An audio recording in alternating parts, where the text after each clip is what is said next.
Donc on va pouvoir commencer. Donc, prochaine session de discussion. Pascal Martin, Mustapha, Bélocine et Gérard Moget vont intervenir, merci, successivement.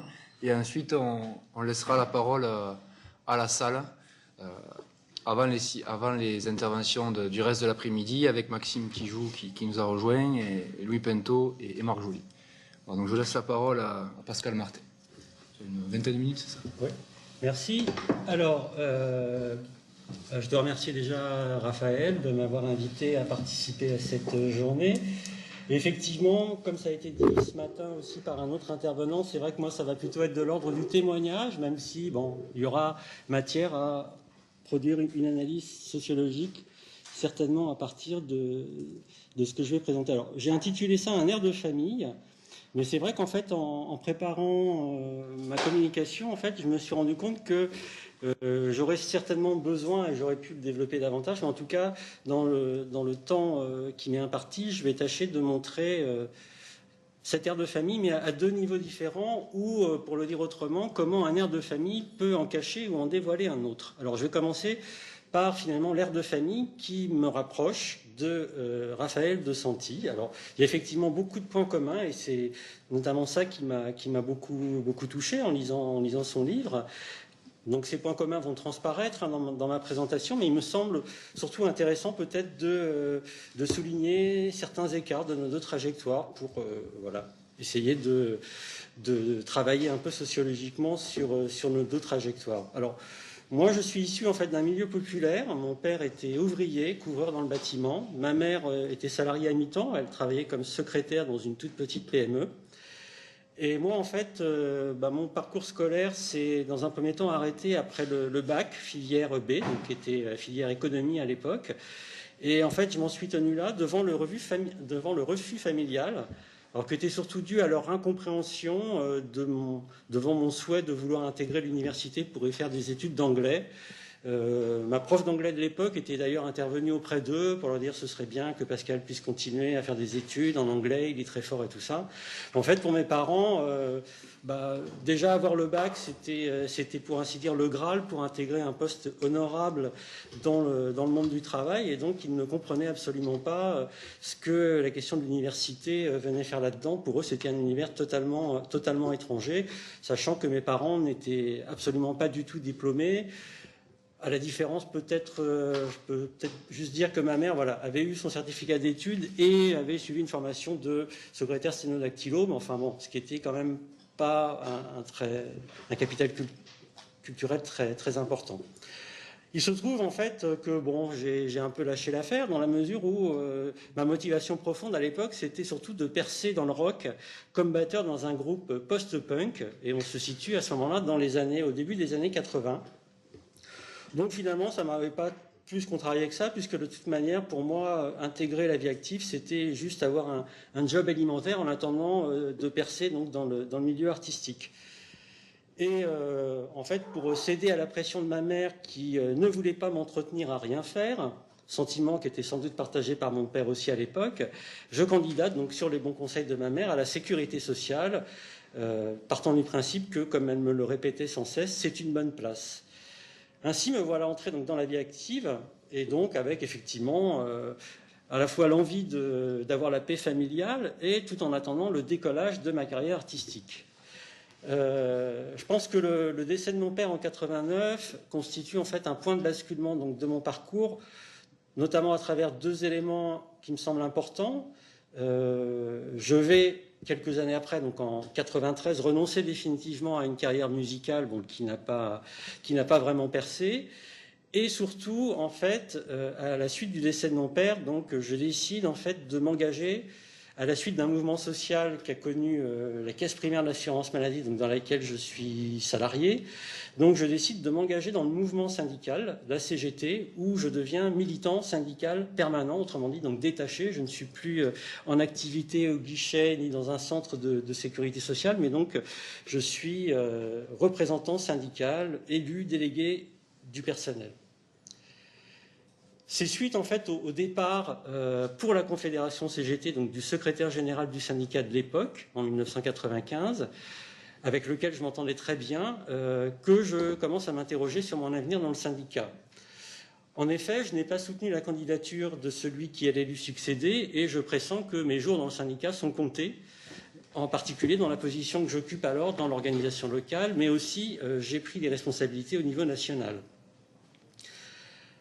Alors, pour préciser quelque chose qui me semble aussi important dans cette histoire et dans ce qui va me faire aussi, pour ressentir cette révélation, entre guillemets, donc produite par le travail de Bourdieu, c'est qu'à cette époque-là, en tout cas, la Fédération CGT des organismes sociaux, donc dans laquelle je suis militant, a décidé de prendre ses distances avec la notion de lutte des classes, jugée archaïque, et elle promeut notamment des formes d'action décidées plus démocratiquement, soumises au vote majoritaire des salariés. Je dirais qu'aussi louable que soit cette démarche, elle se traduit surtout par l'arrêt des appels de grève au sommet et s'apparente plus à une retombée du soufflet des mobilisations que véritablement à une autre façon de concevoir la lutte. Je décide alors de reprendre mon activité professionnelle, mais en valorisant si possible mon expérience en tant que responsable syndical. Je passe ingénument avec succès le concours pour devenir cadre, donc là en 1996, et j'embraye sur la préparation au concours d'agent de direction de la sécurité sociale 2 ans plus tard. Mon ingénuité va trouver sa limite ici, dans la préparation donc à ce concours. En effet, la formation consiste essentiellement à produire l'auto-adhésion des agents aux objectifs de la réforme néolibérale qui est en train de se mettre en place dans les organismes de sécurité sociale. Et cette auto-adhésion est absolument indispensable pour réussir au concours. Il se trouve que moi, par ailleurs, j'adhère déjà à d'autres valeurs, j'ai même des adhérences, comme dirait Bourdieu, et en luttant en interne contre les valeurs de la réforme, je me braque et cela me bloque, mais dans tous les sens du terme, c'est-à-dire que j'ai fait à cette époque-là des torticolis à répétition comme je n'ai jamais eu.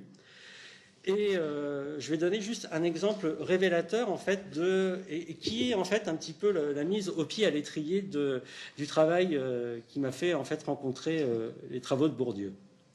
Donc on est dans une séance de formation qui nous prépare à l'exercice donc du concours de la dissertation de protection sociale. Elle est assurée par un jeune formateur qui provoque d'emblée chez moi du dégoût entre guillemets. C'est un haut fonctionnaire de l'IGAS d'une 30aine d'années, diplômé de Sciences Po Paris, puis de l'ENA. D'évidence, il est brillant, mais je le trouve trop prétentieux et trop arrogant. Il faut aussi préciser qu'il vient d'être nommé par le gouvernement socialiste de l'époque pour être, entre guillemets, conseiller social à la représentation permanente de la France auprès de l'Union européenne. En 2017, après avoir dirigé la Haute Autorité en Santé, il est nommé directeur général adjoint de l'Institut Pasteur. Il représente à la fois, déjà à cette époque, tout ce qui m'insupporte et tout ce que je ne serai jamais. Mais lui, en tout cas, est aguerri à la méthodologie du plan qu'il qualifie de plan en 2 parties, 2 sous-parties, 2 sous-sous-parties qu'il est censé nous transmettre pour réaliser l'exercice dans les meilleures conditions pour le concours. Il expose avec maestria et avec une facilité déconcertante son art de la dissertation, ce que j'ai intitulé « Le premier effet poisson dans l'eau ». Toutefois, dans son exposé, il pointe une critique qui ne tombe pas dans l'oreille d'un sourd, en l'occurrence la mienne, que certains, mais je ne me souviens pas s'il a cité de nom, mais en tout cas, ça a éveillé ma curiosité, que certains adressent à ce modèle de plan. Donc la critique serait fondée sur le fait que cela serait au principe d'une forme de pensée unique. Alors, il utilise bien les termes de pensée unique, mais je ne saurais dire exactement s'il cite alors Bourdieu ou si c'est moi qui ai fait après ce rapprochement. En tout état de cause, j'ai retrouvé cette explication-là donnée par Bourdieu dans un texte qui porte, alors je n'ai pas retrouvé les références exactes du texte, mais je sais qu'il existe, où il est question de pensée d'école et école de pensée. Sur le sujet qui m'intéresse alors, donc la question sociale, puisque je travaille quand même au sein de l'assurance maladie, je découvre et admire aussi le travail sur les métamorphoses de la question sociale de Castel.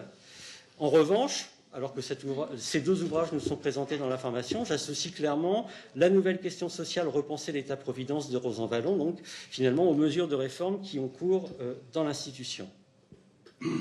Il se trouve qu'à l'issue de la formation, je vais échouer à l'examen et, pour le dire rapidement, je pense que c'est à partir de ce dispositif que se forme un élément clé de la problématique qui va être celle de ma thèse, puisqu'en fait, partant de la mise en œuvre de la couverture maladie universelle, qui était le sujet de la dissertation sur la protection sociale, où j'ai été très mal noté, je décide en fait de faire une thèse donc, qui va porter sur la réforme de l'assurance maladie, que j'ai intitulée Les métamorphoses de l'assurance maladie, et qui porte clairement sur la réforme managériale articulée à la mise en place de la couverture maladie universelle. Alors, je pense qu'une des explications, c'est que je reste fermement attaché, voire même arrimé à ces valeurs que j'ai acquises, notamment à travers ma formation syndicale. Et donc, pour ne pas rester sur l'échec au concours, je rebondis en m'inscrivant en sociologie à l'université Paris 8. Et donc, c'est à partir de cette entrée à l'université et en sociologie que je vais donc, finalement, que ma conversion à la sociologie va s'opérer. Donc les enseignements de sociologie dispensés alors à Paris 8, où a enseigné d'ailleurs Robert Castel, avant qu'il rejoigne l'école des études en sciences sociales. Donc les travaux de Bourdieu y occupent une place de choix. Et donc ça me plaît énormément, tous ces cours, toutes ces interventions. Et j'ai surtout de bons résultats qui m'encouragent et me confortent dans l'idée que ça me plairait vraiment de pouvoir, à mon tour, donc transmettre mon savoir et ce type d'enseignement donc à l'université. Et donc, du coup, je me renseigne. Qu'est-ce qu'il faut faire pour enseigner à la fac? La réponse, c'est il faut faire une thèse. Donc, j'envisage en me disant, on verra bien jusqu'où ça me conduira. Et je me dis, si c'est ça qu'il faut faire, donc je vais essayer d'aller jusque-là. En quelque sorte, je me sens, pour ainsi dire, pousser des ailes dans un univers dans lequel je me pensais absolument illégitime. D'où mon attachement aussi à la métaphore qui est très présente dans le travail de Raphaël sur la question du poisson dans l'eau, parce que ça, effectivement, c'est quelque chose qui m'a beaucoup plu comme métaphore. Alors, je passe sur les autres textes de Bourdieu, je pourrais y revenir peut-être à partir des questions, parce que du coup, ça m'a amené, en tout cas, à partir de certains textes vraiment qui m'ont beaucoup plu et beaucoup touché. J'ai essayé finalement, et ça va être la deuxième partie de mon intervention, de voir finalement l'ère de famille par rapport aux travaux de Bourdieu, comment je pouvais en tout cas esquisser un peu une première analyse, qu'est-ce que je peux en dire, comment pour moi la révélation entre guillemets des travaux de Bourdieu s'est faite.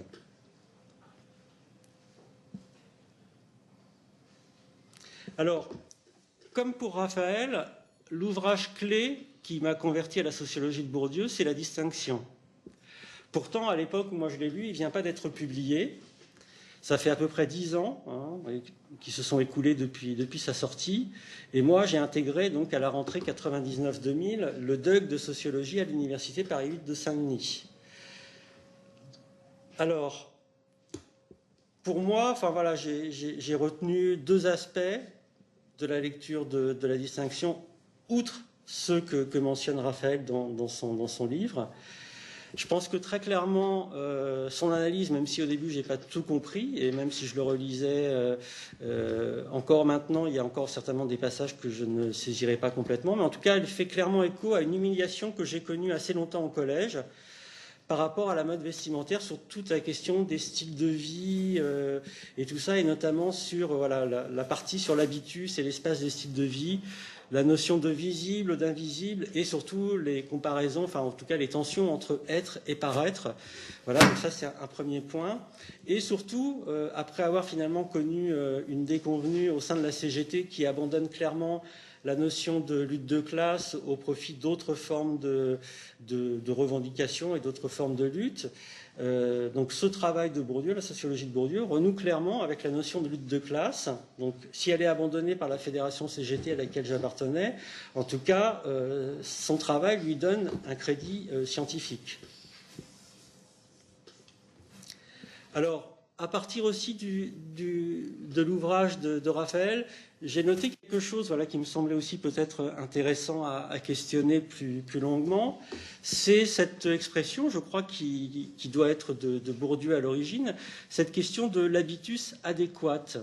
Et je dirais que dans mon travail de thèse, il me semble que doit transparaître quelque chose comme le fait que je possède moi-même l'habitus adéquate, correspondant finalement à celui des agents de la Sécu, et qui me donne finalement à voir certaines choses que un autre chercheur qui n'aurait pas l'habitus adéquate, donc qui occuperait une position plus élevée dans l'univers social, ne verrait pas, en tout cas ne verrait pas de la même façon. Et je pense que par rapport finalement à ce qui a été mes années après thèse, je pense que c'est effectivement dommageable que des visions d'intellectuels comme les nôtres, finalement, soient aussi peu valorisées aujourd'hui, notamment dans les procédures de recrutement pour les postes de maître de conférence à l'université, par exemple.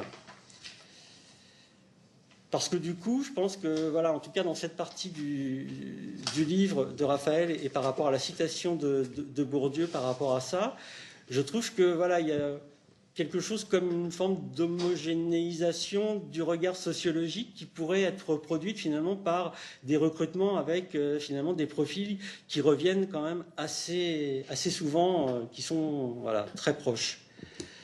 Donc là, j'en viens à la deuxième partie, et il est temps puisqu'il me reste peu de temps, mais donc c'est cette fameuse histoire de l'ère de famille qui pourrait en cacher ou en dévoiler un autre. Alors, je me suis effectivement reconnu, alors en deux mots, avec un tiret, comme aimait bien faire Bourdieu pour souligner voilà, les connexions. Voilà, je me suis en fait reconnu moi-même dans l'analyse de Bourdieu, dans la distinction.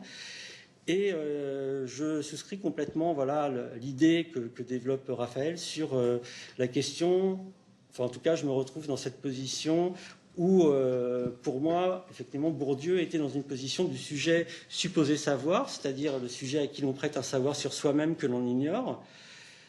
Donc pour moi, qui avait été effectivement formé à une vision marxiste au sein de la CGT, ça a été une véritable découverte, que le rôle éminent donc, du capital culturel dans la domination sociale, et ça c'est vrai que ça a été quelque chose de vraiment à la fois très important mais en même temps très douloureux, je pense, pour moi à ce moment-là.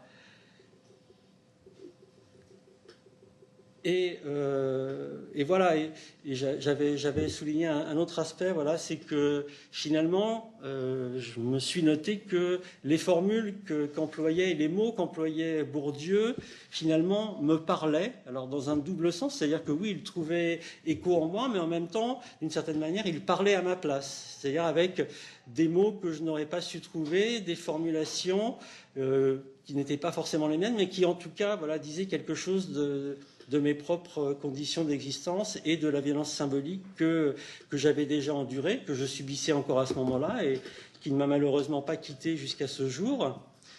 Et à ce sujet-là, voilà, j'ai aussi une autre citation alors d'un autre Pierre, qui est Pierre Bergougnou, celui-ci, où voilà, il y a un petit peu une idée aussi qui me semble à rapprocher voilà, de l'émotion qu'a suscité chez moi la lecture de Bourdieu. Donc c'est très rapide, donc c'est dans un petit ouvrage qui s'appelle Cousu ensemble, qu'il a publié en 2016, où il parle en fait de la découverte d'un ouvrage qui traite de la lutte de classe, et il écrit ceci: « Mais je n'en sache aucun dont la lecture ait contribué en pareille proportion à me laver de l'espèce de désespoir né de la distorsion entre ce qu'on vivait et ce que les interprètes attitrés pouvaient raconter à ce sujet. » Voilà. Donc, pour moi, je dirais que je ne me sens pas forcément aujourd'hui sociologue légitime, bien que j'ai soutenu une thèse. Voilà, je ne me sens toujours pas comme un poisson dans l'eau. Et pour reprendre une formule qui a été employée ce matin, je trouvais intéressant voilà, le fait qu'à un moment donné, je ne développe pas, je pourrais y revenir s'il y a des questions, mais voilà, j'ai eu la possibilité de retourner à mon ancien job à la Sécu ou de continuer la précarité au sein de l'enseignement supérieur et de la recherche. Et en fait, pour moi, je pense qu'il était plus important de continuer à être sociologue, peut-être justement pour un petit peu mettre au défi l'inertie terrible qui sévit dans le monde social. Voilà, pour moi, c'était plus important que tout d'essayer par tous les moyens de rester et de demeurer sociologue, ce que j'avais mis beaucoup de temps à devenir, en sachant que mon projet initial en tant qu'aspirant à la carrière artistique avait échoué, et que je me disais que là, quand même, j'avais fait tout ce qu'il fallait pour y arriver et que je n'allais pas renoncer aussi facilement. Voilà, je m'en tiendrai là. Respect scrupuleux du temps. J'enchaîne de suite avec. Je laisse la parole à Mustapha. Je sais pas si je vais respecter le temps, moi non, mais je vais respecter. Ne vous inquiétez pas. Alors ce matin, j'étais pas stressé, là, je suis un peu plus stressé, vous m'avez c'est pas sympa. Mais tout d'abord, merci à Gérard Mauger, Raphaël De Santi, Nicolas Roux d'avoir pensé à moi, m'avoir invité. Alors moi aussi, ça va être je ne veux pas dire que je suis sociologue, hein, mais bon, ça va être un témoignage. Encore que j'ai vu les 6 petits points de Gérard Mauger. Je me disais qu'il y a quand même, j'avais coché 2-3 points dans la to-do list. Donc peut-être que je le suis finalement. J'ai eu une petite injonction à préparer un topo, à préparer un peu cette intervention. Alors moi, généralement, j'aime pas préparer en fait. J'aime bien partir, me laisser prendre par l'événement et par la situation. Alors, j'ai quand même préparé un petit truc, mais bon, vous savez, hein, je suis musicien aussi, et pour improviser, il faut faire quelques gammes quand même, un petit peu, quoi. Mais j'ai nommé dans le topo pourquoi je suis bourdieusien. Alors, ça peut paraître même un peu présomptueux. D'ailleurs, le dire présomptueux, c'est presque, dans une analyse, c'est presque bourdieusien comme analyse, quoi. De quête de reconnaissance et de légitimité, même si je ne crois pas que j'ai ce problème-là, en fait. Pour revenir à ça, c'est vrai que la plupart des gens qui me connaissent, c'est ce que j'ai mis dans le petit mot qui résumait un peu l'intervention, c'est que la plupart des gens qui me connaissent, mes amis, on m'associe à Pierre Bourdieu. Voilà, lui, c'est un bourdieusien. Alors, je me suis dit, tant que on va dire que je le suis, alors finalement, bourdieusien, on va assumer, hein. On va assumer. Et je crois que dans un premier temps, c'est peut-être pas pour les bonnes raisons. Alors je le dis aussi dans le propos. Je n'ai pas eu la ténacité de Raphaël De Santi ou d'autres personnes, hein, comme toi, Pascal, de lire Bourdieu, cette ténacité de lire vraiment Bourdieu. Alors par provocation, j'ai dit je n'ai pas lu Bourdieu. C'est pas complètement vrai. J'ai un peu lu Bourdieu quand même. Mais c'est vrai. Alors là, j'espère que je ne vais pas attrister Raphaël sur l'histoire du pourquoi Bourdieu. Je crois que dans un premier temps, et je plaide coupable, ce qui m'a, enfin dans le processus d'identification en tout cas à Pierre Bourdieu, ce qui m'a interpellé, j'avoue, c'était aussi la posture de l'homme vis-à-vis de la distance, vis-à-vis des médias, la posture aussi dans les conférences, dans les colloques, la façon qu'il avait de rembarrer aussi. Alors moi j'ai des souvenirs, alors j'ai eu la chance de le rencontrer, de l'avoir côtoyé. Alors il faut savoir que j'ai rencontré Pierre Bourdieu avant même de savoir ce qu'était la sociologie. Je n'avais aucune idée de ce qu'était la sociologie. À l'époque, j'étais en CAP BEP et j'ai investi, comme j'avais vécu un échec scolaire, hein, à la fin de 3e, on était orienté, hein, tu vas en BEP. À l'époque, hein, parce que tu es un mauvais élève, donc tu vas en BEP. Hein, donc tu fais pas la seconde normale. D'ailleurs, on disait la seconde normale. Voilà, la seconde normale, en référence à ce que serait une seconde anormale, quoi, finalement. Et donc, je savais que j'avais des compétences et que j'avais des... Malheureusement, je suis en lycée professionnel, dans le 19e. Et là, je tombe un peu dénu parce que c'est vrai que le niveau, il est un peu différent. Je me dis... j'avais déjà lu Gogol, Bakounine, puis je me retrouve en CAP BEP où le niveau était un peu faible. Et alors, j'ai ces investissements de compensation, quoi. Finalement, je m'investis dans la musique, dans le théâtre. Il y avait un atelier théâtre, tout de suite, je suis rentré dedans parce que je revenais dans le champ de la culture cultivée. Voilà, j'avais pas abandonné cette idée. Et je crois que c'est l'histoire de ma vie un peu. Hein, c'est toujours être en quête de revenir dans de reconnaissance et de légitimité dans des institutions légitimes. Même si, paradoxalement, je n'ai pas ce problème de cette histoire de poisson dans l'eau, par exemple. Parce que, même si je me revendique, je me suis souvent revendiqué comme fils d'ouvrier, etc., issu d'un milieu populaire, etc., etc. Sauf que moi, c'est un peu particulier. J'habitais à Paris intramuros, à une époque où il y avait une culture ouvrière un peu, n'en déplaise à comment il s'appelle, qui vient en t-shirt à l'Assemblée nationale.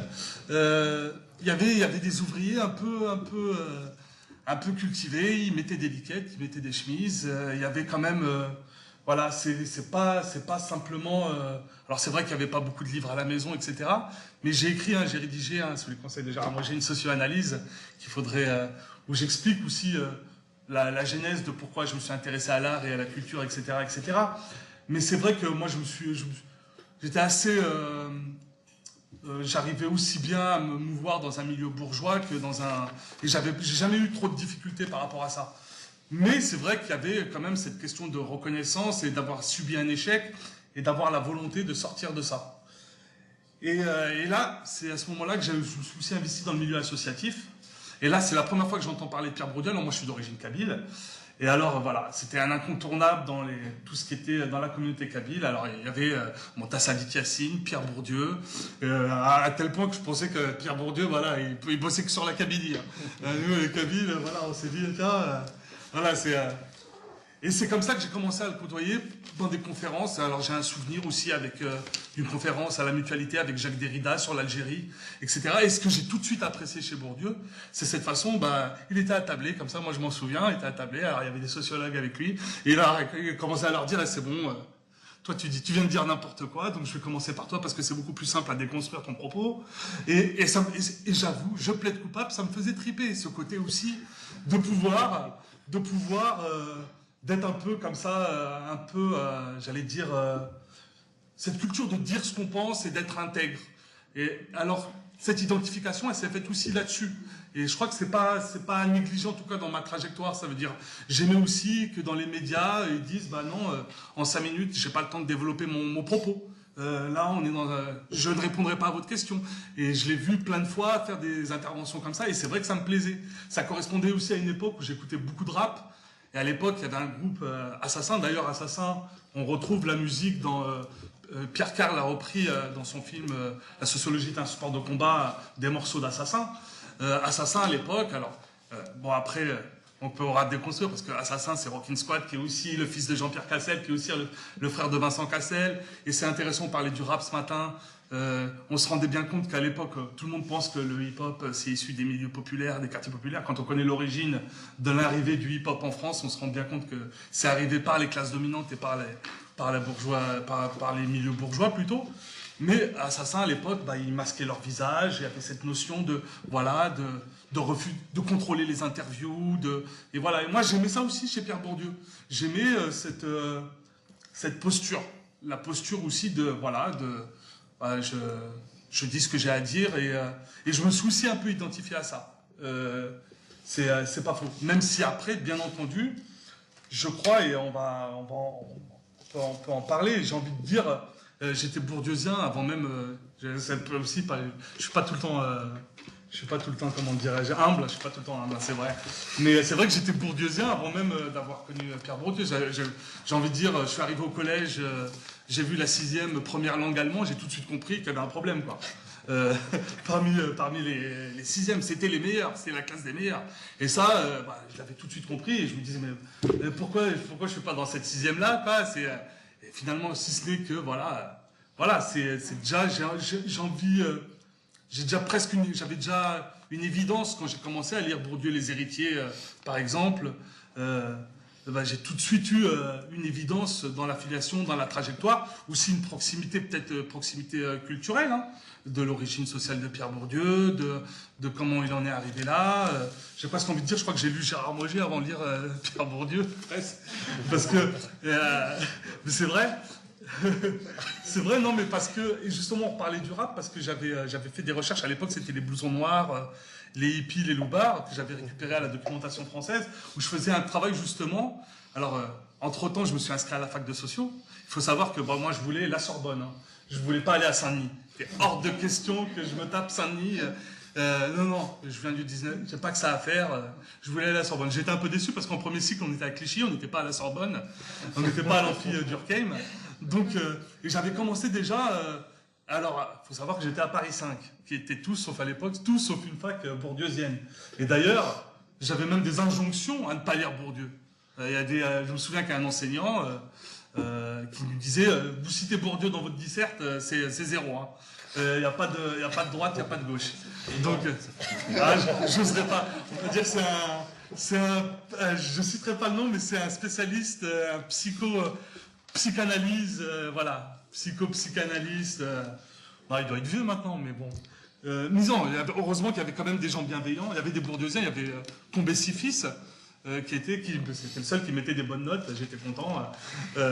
Du coup, 9 minutes. 9 minutes, ok, je parle. Je te le dis. Il n'y a pas de souci.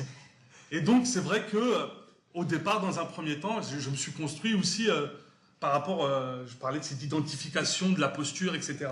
Bien entendu, après, je crois que ça m'a donné aussi des prérequis, j'ai envie de dire, des formes de lunettes pour voir le monde social. Et alors là, je vais en revenir aussi parce qu'on a ce point commun à beaucoup, c'est que je suis travailleur social. Enfin, j'ai exercé comme éducateur pas mal de temps. Et c'est vrai que je citais à tire-larigot des phrases de Pierre Bourdieu, parce que c'était une façon pour moi aussi, je n'acceptais pas ce fonctionnement aussi dans le travail social, parce qu'il y avait une dérive à la fois dans une forme de condescendance dans l'accompagnement des classes populaires. Ça veut dire, il y avait des choses que moi en tant que fils d'ouvrier, il y avait des choses que je ne supportais pas dans certains éducateurs, de la façon d'accompagner les jeunes. Je vais vous donner juste un exemple. Je bossais en prévention spécialisée. On peut dire que c'était un milieu qui était phagocyté quand même par la psychologie, plus que par les études de la sociologie, etc., etc.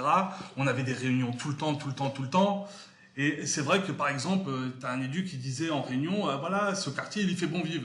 Moi, spontanément, alors je ne sais pas si c'est bourdieusien ou pas, je dis, mais est-ce que tu as fait une enquête? D'où tu sais qu'il fait bon vivre? Tu as vu un pot de fleurs sur le balcon?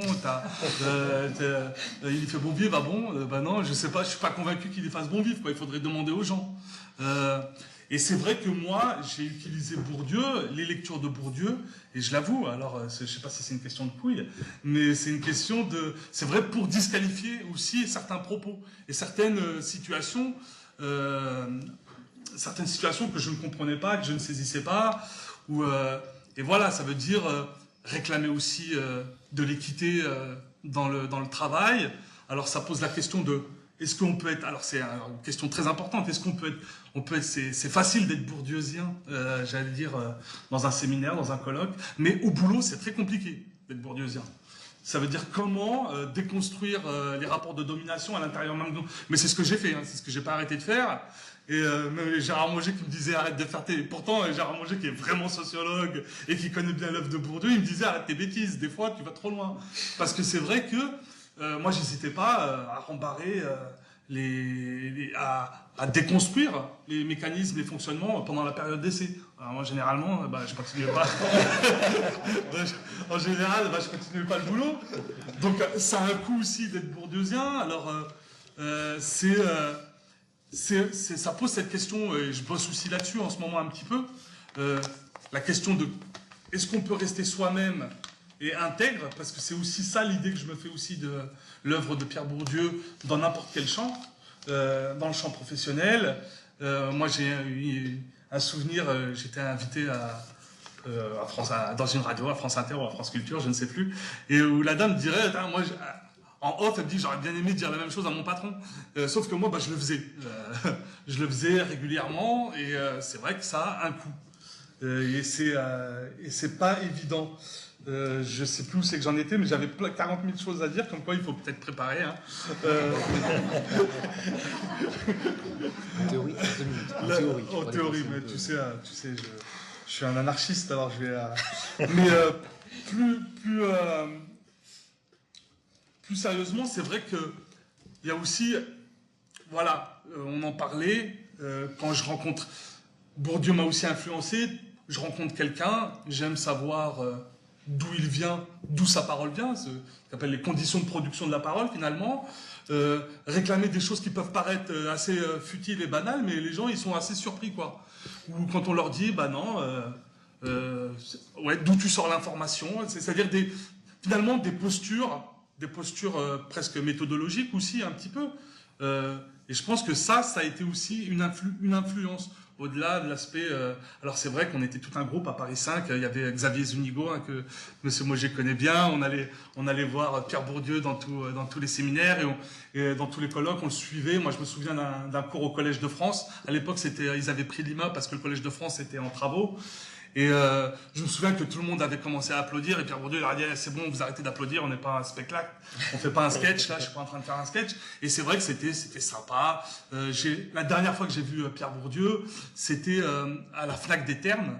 C'était pour il présentait je crois les méditations pascaliennes, je crois. Et c'est vrai qu'il y avait un clochard qui avait débarqué dans le truc. Alors le service d'ordre qui voulait choper. Et non, Pierre Bourdieu il a dit non, mais c'est très intéressant ce qu'il est en train de dire. Laissez-le parler, etc. Et c'est vrai que tout ça, bah oui, ça m'a ému, de pouvoir dire qu'il y a des gens qui sont aussi dans le même état d'esprit que moi et qui peuvent aussi tenter de répondre. Alors évidemment, il faut attendre d'être installé. Et je repense à ce qu'a expliqué Bourdieu dans Leçon sur la leçon, quand il a commencé son discours inaugural au Collège de France, où ça le faisait un peu dire bah ouais, je suis arrivé au bout du truc, et il n'était pas très bien. Il se disait je suis arrivé là et c'est vrai qu'il faut être un peu opiniâtre, et c'est magnifique ce que tu as fait. Et je pense que je crois qu'il y a des gens qui ont raison. Tu as encore des ressources, je pense, pour développer des choses. Et il faut pas lâcher. Et il faut pas se faire tout un flanc de ce qu'est le CNRS et les grands sociologues. Des fois, on tombe des nues quand on les côtoie de très près. Pas tous, hein. Mais c'est vrai que voilà, c'est ça que je voulais dire, mais j'ai oublié plein de choses très importantes. Je recherche vite fait rapidement. Oui, j'ai un souvenir comme ça aussi, école d'éduc. Alors je ne sais pas si c'est bourdieusien, mais c'est un réflexe qui a été conditionné aussi par l'apport de Bourdieu. On avait un espace d'insertion économique dans notre association de prévention spécialisée. On faisait faire des petits chantiers pour les jeunes des quartiers. Des petits chantiers. Et souvent, c'était des déménagements et de la manutention. Et un jour, au malheur, j'ai dit, en réunion, parce qu'on faisait des réunions H24, on faisait que ça, des réunions d'ailleurs. Et j'ai dit, oui, est-ce qu'on ne peut pas proposer à ces jeunes autre chose que de faire de la manutention comme petit boulot? Et il me dit, mais pourquoi tu dis ça? C'est pas... Ah oui, je sais pas, déjà ils la vivent au quotidien, la manutention, ils ont souvent des parents qui sont manutentionnaires, et ils ont peut-être d'autres compétences, d'autres qualités, ils peuvent accompagner une grand-mère à l'aéroport, il y en a qui ont le permis, ça peut être du soutien scolaire pour ceux qui ont un peu plus fait d'études, etc.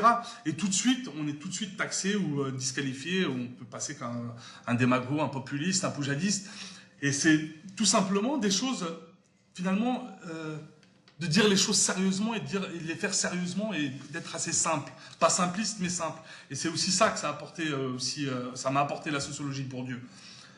Malheureusement, je crois que c'est compliqué, même si maintenant j'ai appris qu'il y avait une école d'éduc qui s'appelait qui a été nommée Pierre Bourdieu dans le sud-ouest, je crois. Et c'est bien, mais c'est vrai que il y avait un problème dans le travail social. Je le répète, qui était vraiment à l'époque phagocyté par les psychologues, les psychosociologues. Et à l'époque, moi, j'assistais au cours le fameux super cours de Gérard Mauger, à l'époque sur les nouvelles formes d'encadrement des classes populaires. Et c'est vrai qu'à l'époque, il y avait un glissement, on confondait encadrement des jeunes avec l'accompagnement. Les grands principes de la prévention spécialisée, vous les connaissez, c'est le caractère non institutionnel, la libre adhésion et l'anonymat. Mais la libre adhésion, ça veut pas dire voilà, le jeune. Moi, par exemple, un jeune, il venait dans le quartier, vous êtes l'association de la Pépinière, j'ai envie de partir au ski, c'est génial, vous avez Je lui dis, tu vas dans une agence de voyage, tu veux partir au ski.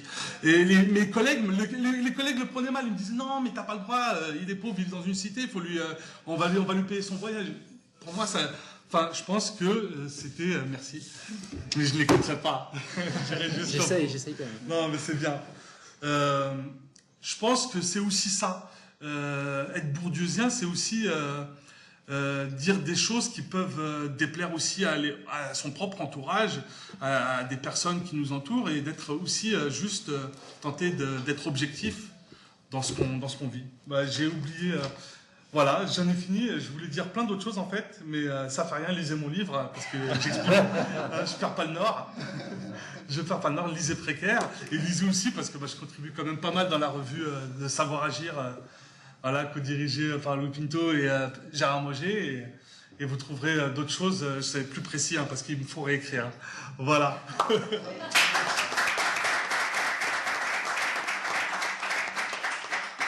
Merci Mustapha, du coup tu auras des choses à dire pour la discussion. Ouais, peut-être, oui, mais en fait, Voilà, j'aurais jamais dû préparer. J'ai pris plein de notes, j'aurais jamais dû. Et donc, je laisse la parole à Gérard Moget, puis après on fait une discussion collective sur les 3 interventions. Merci beaucoup.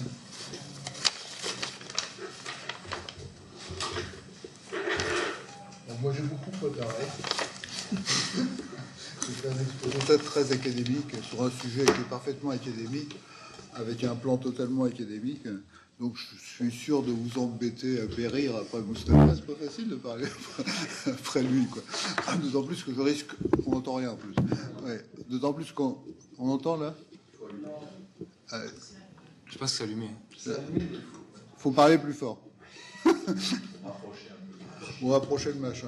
Le problème, c'est que mes feuilles sont grandes. Là, c'est bon. Et sur mes feuilles, je vais être perdu. Bon. Oui, bon, bref. Voilà, laissons ça.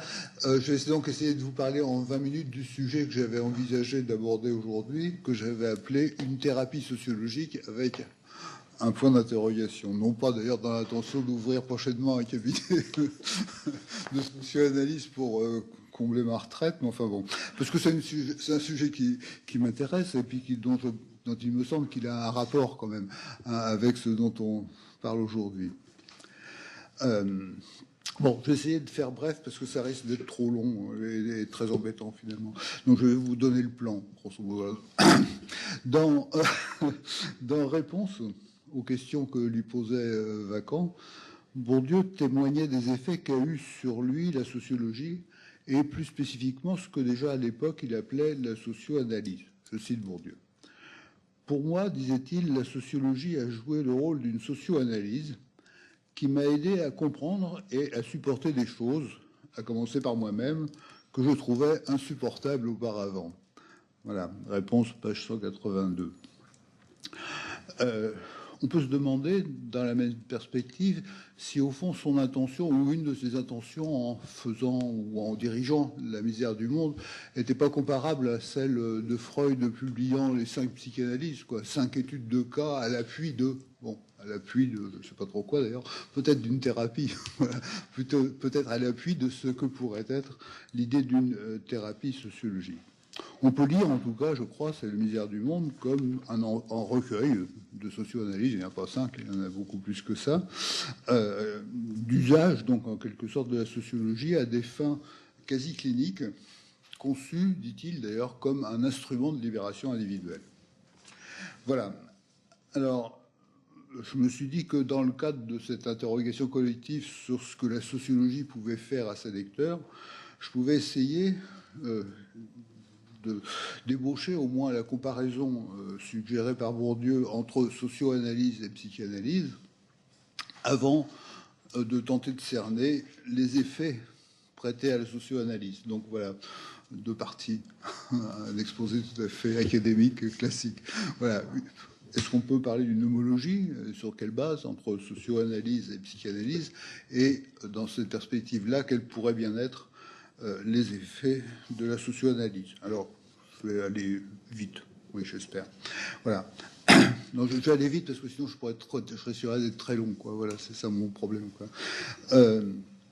Voilà. Alors, on peut dire que la démarche psychanalytique, comme la démarche socio-analytique, s'inscrit dans une perspective philosophique très très classique. C'est la tradition socratique du connais-toi toi-même, quoi. Bon, avec toutes les difficultés que ça comporte, évidemment, ce genre d'opération qui a l'air tout à fait simple comme ça. Plus précisément, il me semble même que la socio-analyse et la psychanalyse ont en commun une hypothèse, en tout cas formellement du même type, celle d'un inconscient à dévoiler. Voilà, l'idée qu'il y aurait quelque chose de caché qu'il faudrait dévoiler. Étant entendu toutefois que l'inconscient sociologique, en gros, on peut dire, je crois, celui de Durkheim, l'inconscient c'est l'histoire, ne se confond pas, tant s'en faut, avec, je crois, l'inconscient psychanalytique, qui d'une certaine façon c'est l'histoire aussi, mais en tout cas pas la même, quoi. C'est une autre idée, je crois, de ce que c'est que l'inconscient chez Freud et chez Bourdieu. Alors, voilà. Au-delà de ça, une démarche donc commune, je crois qu'on peut repérer au moins 4 traits qui sont, je crois, autant d'homologies entre socio-analyse et psychanalyse. Le premier trait, il me semble, il est explicite chez Bourdieu, d'ailleurs dans La misère du monde, c'est l'idée que derrière les symptômes visibles, il y a une maladie invisible. Derrière les symptômes qu'on peut voir comme ça, il y a quelque chose de caché qu'il faudrait voir. Bon, la socio-analyse comme la psychanalyse s'inscrivent dans la tradition hippocratique de la recherche d'une maladie invisible derrière les symptômes visibles. Alors, Bourdieu fait allusion à un texte de Manuel Terret à l'époque sur la tradition hippocratique, avec cette idée que il s'agit derrière donc ce qui se voit, les symptômes visibles, les confidences que peuvent faire les malades. Ça, c'est pas bien difficile, c'est à la portée de tout le monde que de regarder les symptômes, que de voir ce que disent les gens, etc. Mais ce qui est compliqué, ce qui est difficile, et c'est ça la tâche du médecin, c'est de trouver la maladie qui est cachée derrière tout ça. Alors, je cite Bourdieu à ce propos, il dit la véritable médecine, selon la tradition hippocratique, commence avec la connaissance des maladies invisibles, c'est-à-dire des faits dont le malade ne parle pas, qu'il n'en ait pas conscience, ou bien qu'il oublie de les livrer. Bon, donc si on transpose la maladie en question aux maladies sociales, si on peut dire, aux pathologies sociales, si on parlait, je crois, ce matin, une pathologie de l'ascension. Oui, une pathologie de l'ascension, une pathologie du déclassement. Voilà, la métaphore médicale est souvent présente, je crois, dans ce petit monde. Donc si on le transpose au monde social, on peut dire que l'enregistrement du sens commun, et plus spécifiquement celui de la misère du monde ou de la souffrance sociale, est à la portée du premier venu, mais que justement ce que le sociologue doit faire, c'est s'efforcer de découvrir ce qui est la cause de ce malaise, de ce mal-être, etc., de ces symptômes, une cause qui n'est pas toujours visible à l'œil nu, justement, une cause inconsciente, au sens où, tout bonnement, elle échappe à la conscience, c'est qu'on ne voit pas, on ne sait pas pourquoi, on se trompe. Alors, deuxième point, deuxième homologie qui dérive de la première, c'est que, au fond, on peut dire que le sens commun, le discours de sens commun, c'est pour le socio-analyste ce que les symptômes sont pour le psychanalyste. Il s'agit, au fond, donc, pour le socio-analyste, dans la tradition sociologique classique, de rompre avec le sens commun. Je cite, là encore, « Les agents sociaux n'ont pas la science infuse de ce qu'ils sont et de ce qu'ils font. Plus précisément, ils n'ont pas nécessairement accès aux principes de leur mécontentement ou de leur malaise, et les déclarations les plus spontanées peuvent, sans aucune intention de dissimulation, exprimer tout autre chose que ce qu'elles disent en apparence. » Donc, plus précisément, on peut dire que, ou plus simplement, que l'erreur sur soi-même, la bévue, la cécité, l'aveuglement, l'inconscient, ou la fausse conscience, on pourrait dire, dans un langage plutôt marxiste que bourdieusien. Bourdieu n'aimait pas beaucoup ce langage de marxiste de la fausse conscience. À mon avis, il a tort. Je crois, enfin bon, on ne va pas rentrer là-dedans. La fausse conscience, moi je maintiens, quant à moi. Donc, plus précisément, donc l'erreur, l'avait vu, la fausse conscience, etc., réside dans le fait que ce qui apparaît comme le plus personnel est tout à fait impersonnel. Alors voilà, c'est ça, cette idée là, particulière, spécifique qu'avance Bourdieu par rapport à la misère du monde. L'idée, c'est que la compréhension véritable du plus dramatiquement intime n'est possible qu'au prix d'un détour par la compréhension du plus impersonnel, c'est-à-dire de mécanismes génériques. Ce qu'on croit tout à fait singulier, personnel, propre, en fait, c'est très très général, et c'est d'ailleurs ça qu'on voit pas. Hein. Bon, en d'autres termes, donc, il s'agit de découvrir de quoi le cas étudié est le cas le plus général. Quoi. Voilà. En fait, d'ailleurs, à ce propos, Bourdieu fait une remarque que je trouve tout à fait astucieuse et intéressante, bien qu'elle porte à la conséquence pratique compliquée. Bourdieu relève que le sens commun exprime souvent le plus personnel dans des formes convenues, banales, ritualisées, impersonnelles. Et il voit justement cette expression extrêmement banale, hein, impersonnelle du plus personnel, justement, un indice du caractère tout à fait impersonnel de ce qui est nécessairement vécu comme très personnel, quoi. Au fond, il dit, quoi, quand les gens ont des grands malheurs, ils le disent sous des formes totalement impersonnelles, et d'une certaine façon, ils ne croient pas si bien dire, quoi. C'est-à-dire qu'ils croient dire une chose très très personnelle, alors qu'ils disent une chose qui est en fait très très impersonnelle. Je crois la remarque mérite d'être relevée. Elle est très freudienne, d'ailleurs, dans son style. Troisième homologie. La socio-analyse, comme la psychanalyse, se heurte à des résistances. Ah, ouais, les psychanalystes connaissent ça, mais les sociologues aussi, quoi, après tout, hein, quand ils font ce type-là de travail, ils rencontrent ça assez souvent. Alors, je crois que cette... Oui, ça va aller. Ah oui, non, ça va pas aller. Je pensais être court, hein. J'abrège pourtant. Bon, alors, tant pis. Parce qu'il y a une crainte donc très très générale, sinon universelle, de l'objectivation. La socio-analyse peut apparaître, et elle apparaît souvent comme une menace pour l'enquêté. Il peut parce qu'on peut redouter de voir rectifier, sinon même chambouler l'image de soi, hein, avec plus ou moins enchanté, plus ou moins narcissique que chacun peut avoir de lui-même, qu'on peut vivre ces raisons subjectives réduites à des causes objectives. Ça peut être parfois, en tout cas vécu par certains, comme des choses tout à fait désagréables, voire sa vocation, par exemple, ce qu'on croit comme profondément personnel, etc., va être finalement, bon, un héritage banal, enfin des choses pareilles, parce que voir ces choix qu'on a vécus sur le mode de la liberté réduits à des déterminations objectives assez banales que découvre l'analyse, etc. Bref, il y en a plein de raisons, hein, je crois, de résister ou de pas être très content, quoi. Bon, finalement, de ce que vous fait la socio-analyse. Bien. Donc, pour découvrir, par exemple, la socio-genèse d'une vocation, socio-genèse d'une illusion, etc. Voilà. Bon. À ce propos, je crois toutefois qu'il faut réaffirmer avec Bourdieu que cette vérité vécue, qui occulte pour les agents eux-mêmes la vérité mise au jour par l'analyse, fait partie de la vérité des pratiques dans leur définition complète. C'est-à-dire qu'il ne s'agit pas en quelque sorte de disqualifier ou d'invalider la vérité des gens, mais simplement de rendre compte aussi de ce qui leur apparaît comme étant la vérité. Ce qui est important, parce que ça fait partie de la vérité. La vérité telle qu'ils la vivent, c'est un bout de leur vérité. Donc il ne s'agit pas, comme on le dit souvent bêtement, que voilà, bon, on se fout on prend les gens pour des idiots, mais non, on les prend pas pour des idiots, on s'intéresse à ce qu'ils pensent, quoi, mais on essaye de comprendre ce qu'ils pensent, quoi. Mais peut-être mieux qu'ils ne pensent eux-mêmes ce qu'ils pensent, quoi. Bon, voilà, c'est un peu ça l'idée. Alors, voilà, on pourrait poursuivre l'homologie entre socio-analyse et psychanalyse. Je vais simplement l'indiquer pour indiquer que c'est sérieux, quoi. Je crois qu'on pourrait le faire sérieusement.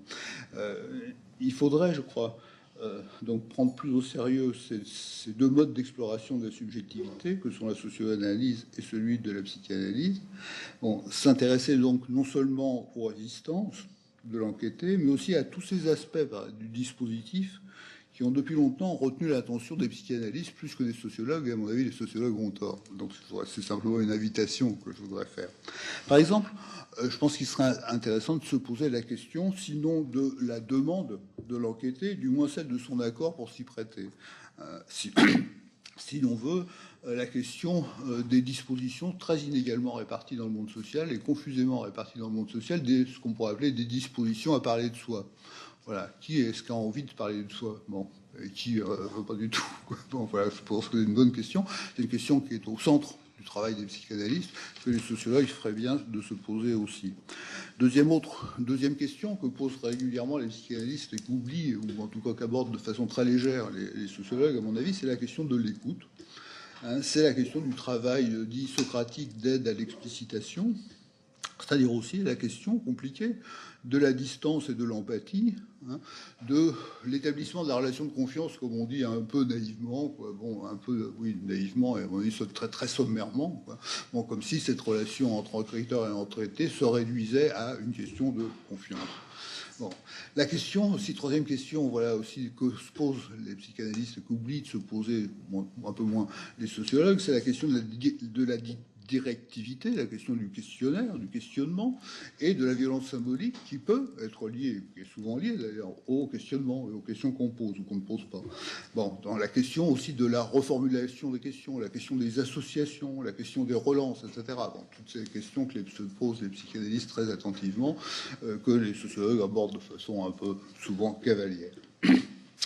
Je crois qu'on pourrait aussi, d'ailleurs, ce ne serait pas interdit, ça pourrait même être utile, en tout cas quand on a un peu l'expérience, on y est confronté, de fait, mais sans le penser, la question du transfert et des attentes des enquêtés à l'égard du sociologue. C'est aussi une bonne question, ça se pose pour les psychanalystes, c'est vrai aussi, je crois, pour les sociologues.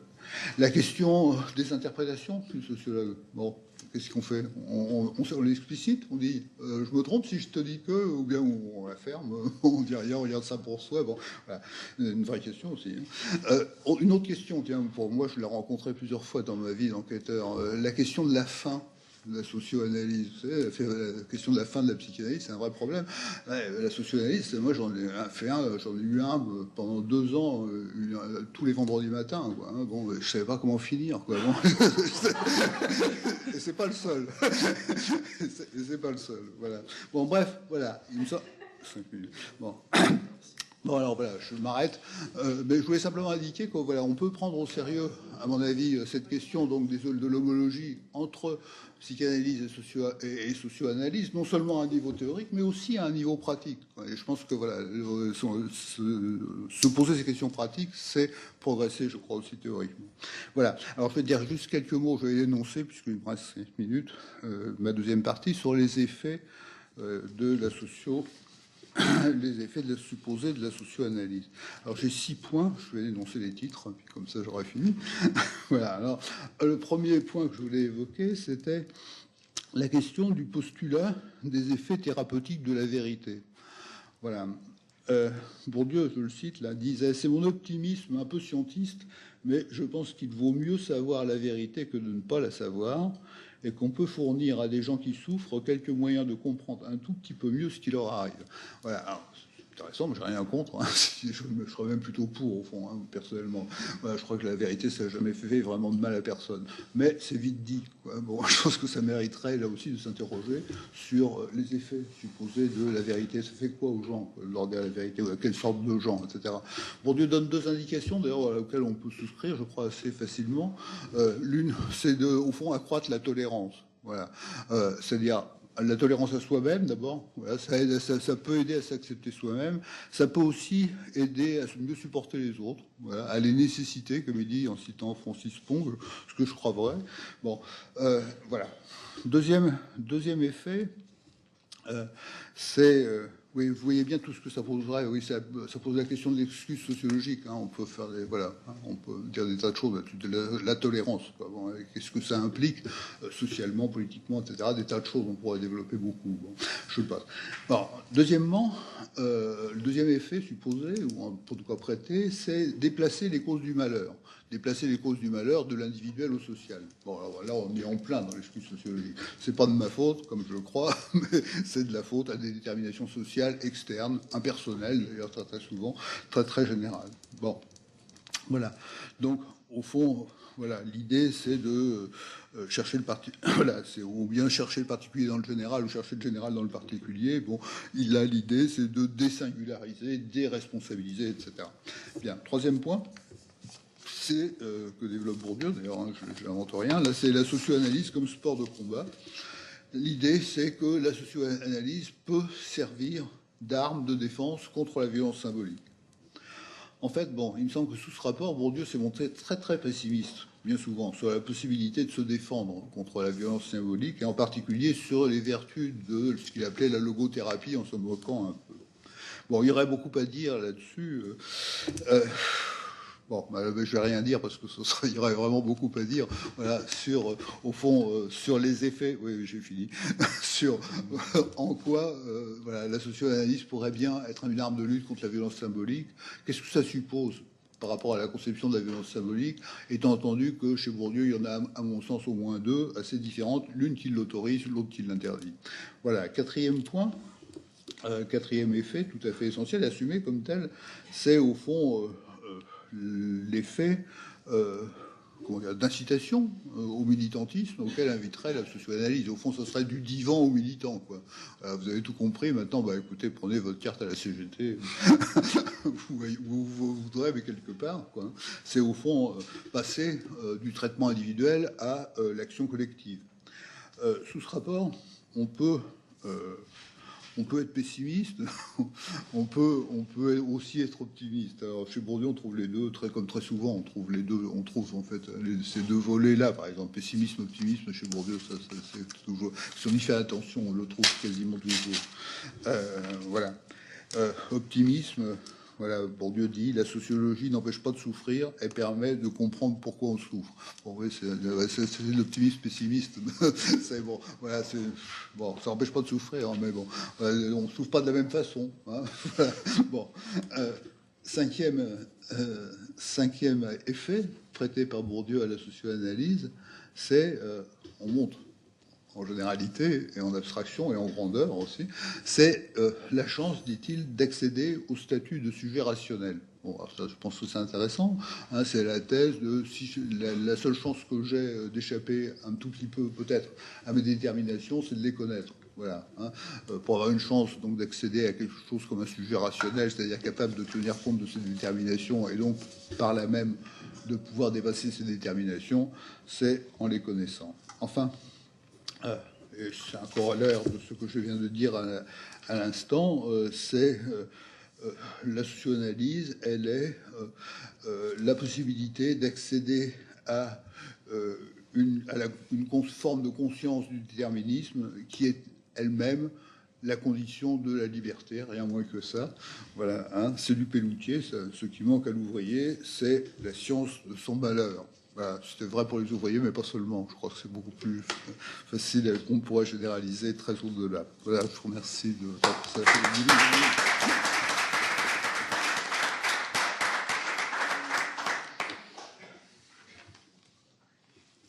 Merci et bravo aux trois intervenants pour le respect du temps, ce qui devrait nous laisser du temps donc pour la discussion collective. Donc, la parole est à la salle.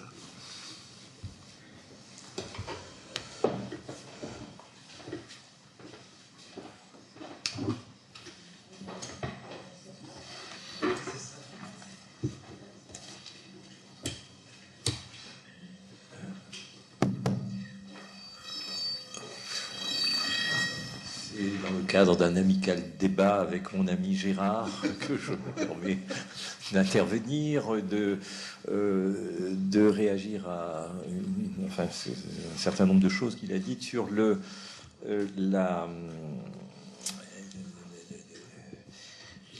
façon dont le sociologue éludait un peu des questions de psychanalyste, notamment celle du rapport que les gens ont au savoir auquel ils sont confrontés. Bon, je m'étonne un petit peu quand même, Gérard, parce que je pense que c'est des questions que tu te poses et que tu n'es pas le seul à te poser, c'est-à-dire pourquoi les gens viennent ici nous parler. Au fond, on est même étonné soi-même. Au fond, il a fini par accepter un entretien. Ça a été beaucoup plus long que ce que j'avais pensé. Voilà. Mais on ne se contente pas généralement de ce sentiment de satisfaction. C'est-à-dire que ensuite, après coup, on fait l'analyse en disant bon, il avait des raisons de parler parce qu'en effet, d'après sa trajectoire, etc. Enfin bon, les hypothèses valent ce qu'elles valent. Voilà. Alors on a quand même un obstacle intrinsèque. C'est généralement la durée des entretiens, des gens qu'on ne reverra pas après 2 heures d'entretien. On est content d'avoir engrangé ça, et puis ça dépend aussi du type d'enquête qu'on mène, évidemment. On ne fait pas toujours des récits de vie. Voilà, et donc là, effectivement, on peut ressentir ce manque. On se demande pourquoi les gens... Enfin bon, bref, comme ça, j'ai rencontré des militants... Pourquoi ces gens-là m'ont parlé? Je ne sais pas, je les ai vus 2 heures. Bon, il y a des conjonctures. Mais la question, je pense, est très présente parmi nous. Enfin, je crois, j'espère. C'est tout.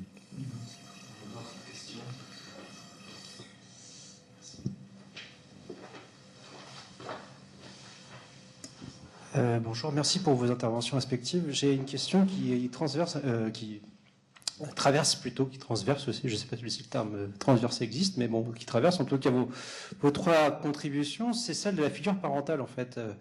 Elle est là sans être là. Alors Gérard, bon, c'est, je pense, sauf si ça m'a échappé en t'écoutant, je ne sais pas si tu l'as abordé, mais il me semble que non.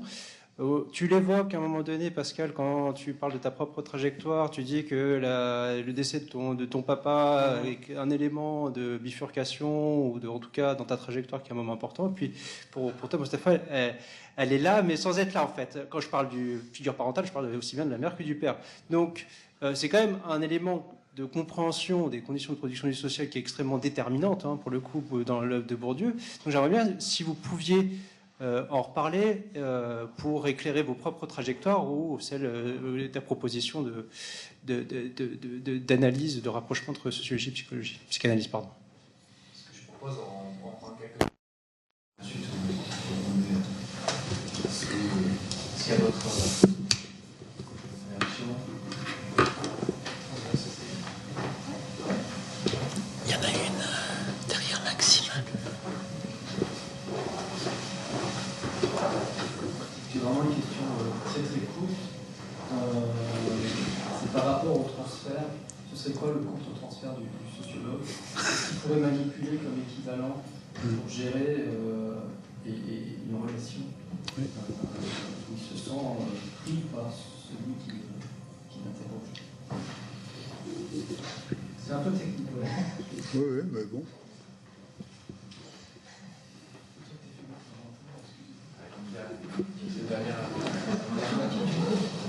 Petit clin d'œil, Gérard, est-ce que tu préconises aussi l'analyse des rêves?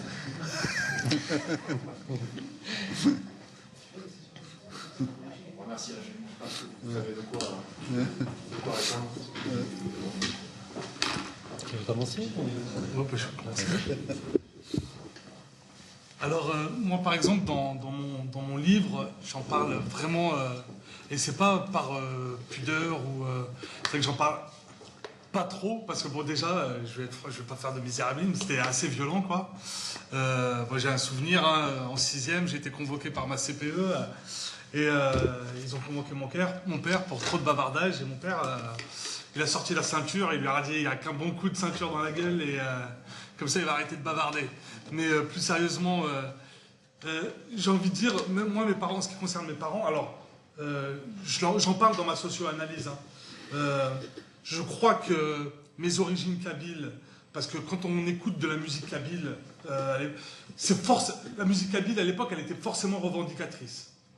Par définition, la musique kabyle, globalement, c'était pas... même s'il y a de la musique folklorique, on danse et tout ça, il y a des jolies danses kabyles, mais c'est vrai qu'à l'époque, surtout dans les années 70, on parlait de Jamal Alam il n'y a pas longtemps, qui est décédé, avec Raphaël de Santi, qui est décédé il n'y a pas très longtemps.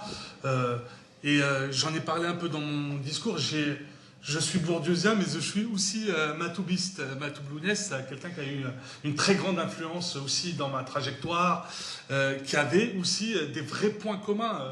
Et c'est pas tiré par les cheveux quand je dis ça, avec Pierre Bourdieu, dans la posture, dans l'attitude vis-à-vis des médias, dans la façon de rembarrer les gens aussi, voilà, et l'intégrité, toute cette notion-là.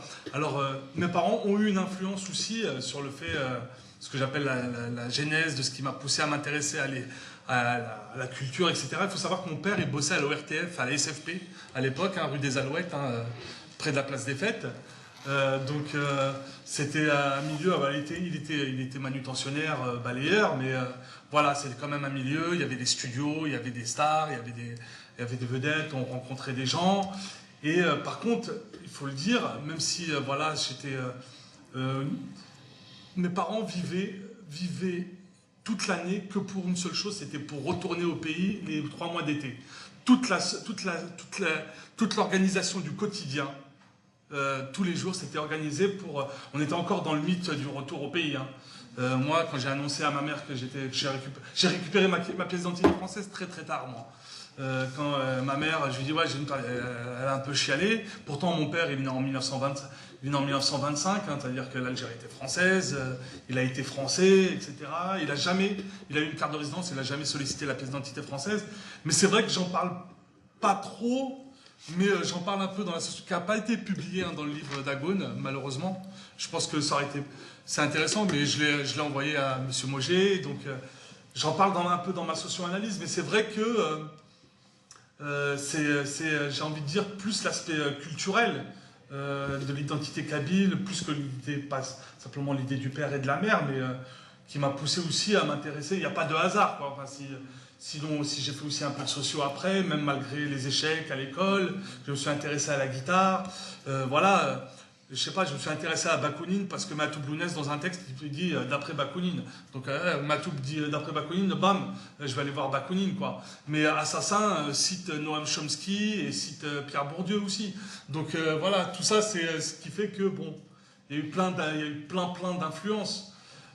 Après, j'avoue, c'est pas, je dis bien que c'est pas c'est vrai que moi je me souviens, j'étais inscrit en première, mon père est décédé peu après que je me sois inscrit à la fac, j'étais déjà en deuxième année de fac, mon père il me disait, ce serait quand même bien que tu passes ton bac, quoi. Alors que j'étais déjà en deuxième année de fac, alors il était super cool, hein, mon père. Mais c'est vrai que je préférais, il y avait quand même un aspect assez violent dans ce que j'ai vécu, hein, voilà, mais j'ai pas envie de faire de misérabilisme.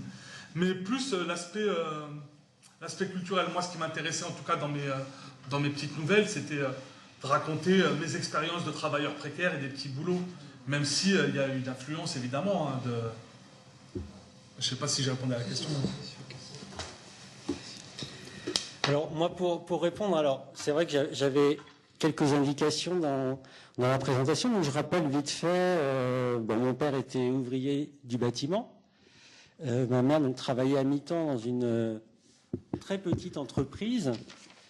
Et alors effectivement, ce que j'ai dit et voilà ce que j'ai pas pu dire et que je vais pouvoir préciser là maintenant, c'est que bon déjà pour eux l'entrée à l'université ça n'avait pas de sens en fait. Ils comprenaient pas. D'ailleurs même après quand j'ai fait une thèse, bon mon père était déjà décédé, mais bon pour ma mère je lui expliquais que je donnais des cours à l'université, mais je me voyais pas, j'ai peut-être eu tort, mais je me voyais pas lui expliquer ce que je faisais, ce que c'était que la sociologie et tout ça.